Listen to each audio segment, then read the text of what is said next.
What's up mga kaguro at mga mag-aaral? Ako muli ang inyong online teacher, Sir Froly Franco, para sa panibagong aralin sa General Science. Narito na tayo sa lesson number 5. Sa lesson natin ngayon, tatalakayin natin kung paano nagtutulungan ang iba't ibang human body systems, lalo na ang skeletal, muscular, respiratory at circulatory systems. Napag-aralan nyo na ang mga system na to sa inyong lower grade science.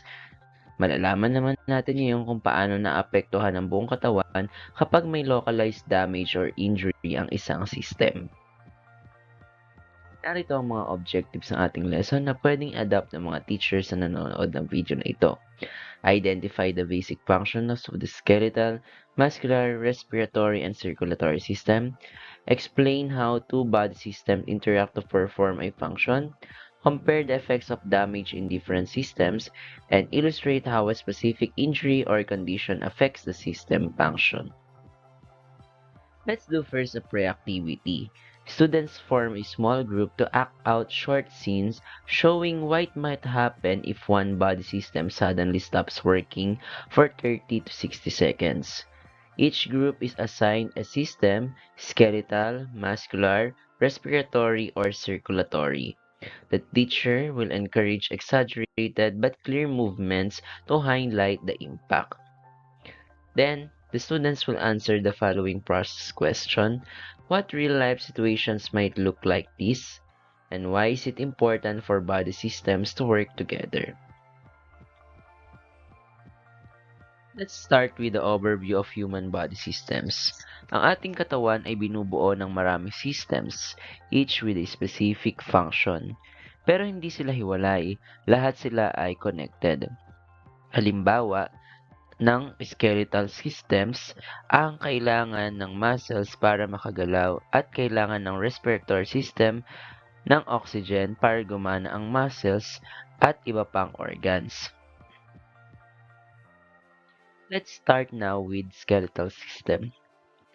Aralan nyo na to nung kayo ay nasa elementary, and some parts of it was also discussed during the junior high school years. Ang skeletal system ang backbone ng ating katawan. Literally, binibigyan tayo nito ng structure, nagpoprotect sa internal organs, at nagbibigay daan para makagalaw tayo kasama ang muscles. Halimbawa, ang ACL sa joints natin sa ating knees helps control movement and stability. Ang muscles naman ang nagmo-move sa ating mga bones. Sila rin ang nagme-maintain ng posture natin at gumagawa ng heat para panatilihing stable ang ating body temperature. Muscles work closely with bones para maging smooth at efficient ang movements natin. Skeletal plus muscular system interaction.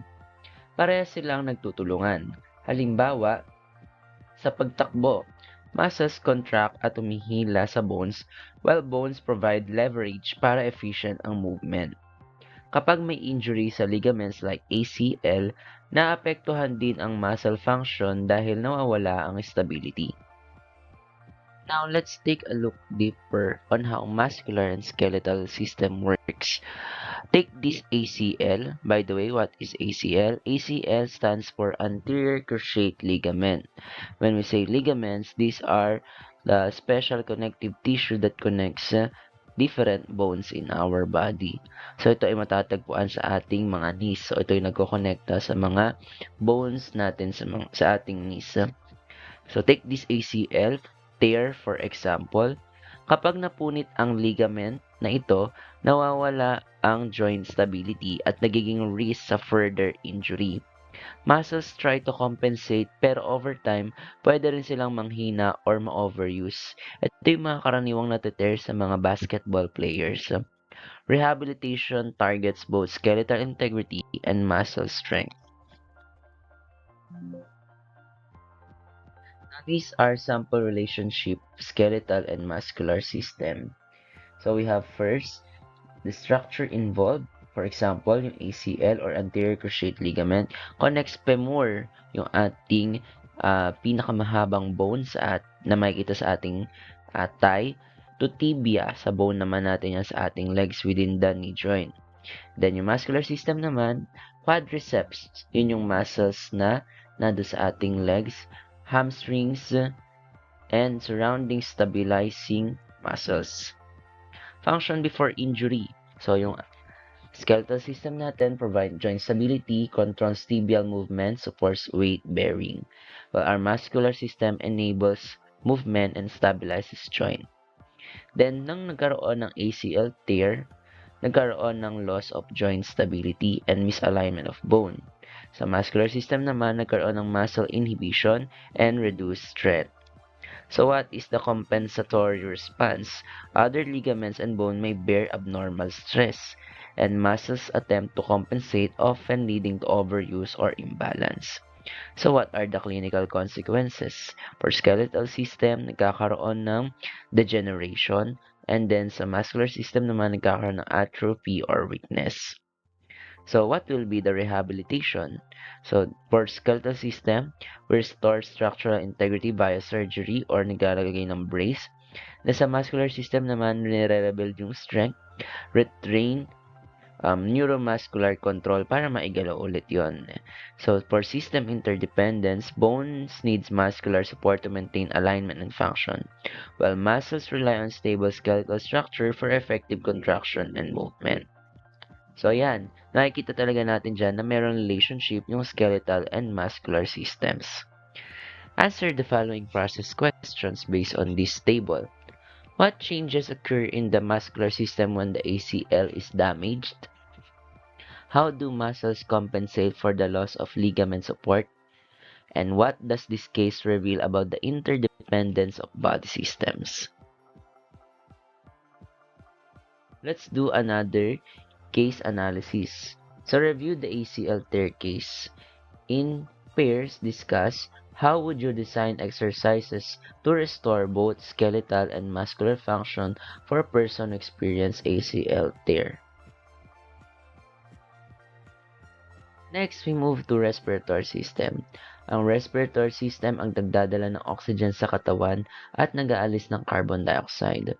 Oxygen is needed ng muscles and organs to function. Meron din tayong tinatawag na diaphragm, isang muscle that works with respiratory system to allow breathing. So makikita nyo rito, meron pa ring part yung muscular system sa ating respiratory system.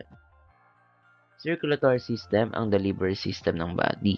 Dito dumaraan ang oxygen mula sa respiratory system, nutrients mula sa digestive system, at waste product patungo sa excretory or urinary system.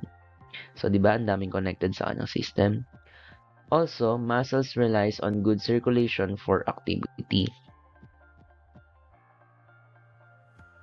Respiratory and circulatory interaction naman tayo. Ang lungs at heart ay nagtutulungan para mag-supply ng oxygen sa buong parte ng ating katawan. Kapag may asthma or low lung function, naapektuhan ang oxygen supply at maapektuhan din ang heart and muscles. Let's have another activity, interactive diagram. Trace oxygen flow from lungs to heart to muscles. Label the pathway and note how one system depends on the other. Now, let's see the difference between skeletal and muscular and respiratory and circulatory system. Kapag nag-e-exercisyo tayo, muscles need more oxygen, kaya tumataas ang heart rate at beating rate. Ito ay example ng interconnectedness ng systems ng mga nabanggit. Isang action affects multiple systems simultaneously. Impact of localized damage. May mga nabanggit na tayong mga damage or diseases kanina. Kapag may localized injury, hindi lang yung single system ang apektado. Halimbawa nga, yung ACL tear affects bones and muscle. Sa asthma naman, affects both lungs and heart. Pinapakita nito na ang body ay isang connected system, kaya kailangan ng holistic approach para sa ating health. Sample cause and effect chain. So we have here ACL tear will lead to joint instability, muscle compensation, reduced muscle movement, and it will also impact our circulatory system. Next, we have sa asthma, airway constriction. So dahil dyan, nagkakaroon ng reduced airflow to lungs. So bababa yung oxygen exchange. Dahil doon, bababa yung oxygen level sa ating dugo at tataas yung heart rate natin and circulatory strain ay mangyayari. So based on this sample cause and effect chain, answer the following questions. What are the short-term effects on movement and coordination? What are the long-term consequences that may arise if the injury is not properly treated? And what role does medication, for example, use of inhaler, play in restoring system function? And how do respiratory system and circulatory system coordinate to maintain internal balance or homeostasis? Another activity, analyze scenarios like ACL tear or asthma, identify which systems are affected, and explain how problems in one system influence the function of the others. Discuss in groups for better understanding. You may also use other diseases or injuries that are related to the four systems that we have discussed. For your assessment or extension activity, analyze scenarios and suggest lifestyle habits to keep all systems healthy. This will reinforce your understanding of system interdependence and overall body function. Para sa ating reflection, isipin natin, paano nagtutulungan ang system sa araw-araw? Paano naaapektuhan ang buong body kapag may injury? At paano natin mapangangalagaan ang katawan para ma-maintain ang interconnected functions ng lahat ng systems. For summary or takeaway from our lesson, ang lesson natin ay nagpapakita na ang body systems are deeply interconnected. Para maging healthy at functional, kailangan ang cooperation ng skeletal, muscular, respiratory at circulatory systems. Ang localized injury can affect multiple systems, kaya holistic care is important.